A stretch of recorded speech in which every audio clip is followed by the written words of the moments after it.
La situació econòmica al Camp de Tarragona i a les Terres de l'Ebre està lligada a la dificultat per accedir al mercat laboral. De fet, segons l'informe de conjuntura econòmica elaborat per la Càtedra d'Innovació i Empresa de la Universitat Rovira i Virgili, en els darrers 3 anys hi ha hagut un creixement econòmic de l'ordre del 3%. Tot i això, asseguren que els elevats nivells d'atur del 2013, situats en un 25%, encara s'arrosseguen i costen de contrarrestar. Jo diria que té 3 aspectes importants.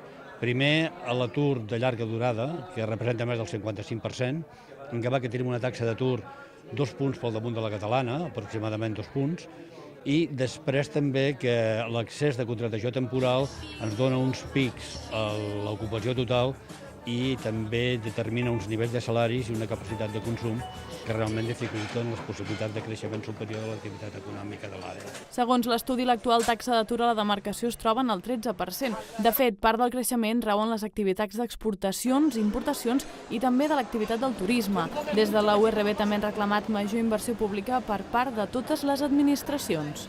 I la construcció no té el dinamisme que podia tenir abans del 2008 i tampoc potser seria desitjable perquè llavors era una bombolla especulativa i en aquests moments vol revifar algunes vegades que es manifesta més potser amb l'acabament d'habitatge que amb el nou habitatge. Hi ha un altre element que està fallant essencialment i que s'ha de tenir en compte, que és la inversió pública, tant per part, diguem-li, d'administracions locals o autonòmiques com de l'administració central. D'altra banda, els economistes també han alertat de la manca d'apostes clares i inversions per part d'algunes empreses davant de la inestabilitat política.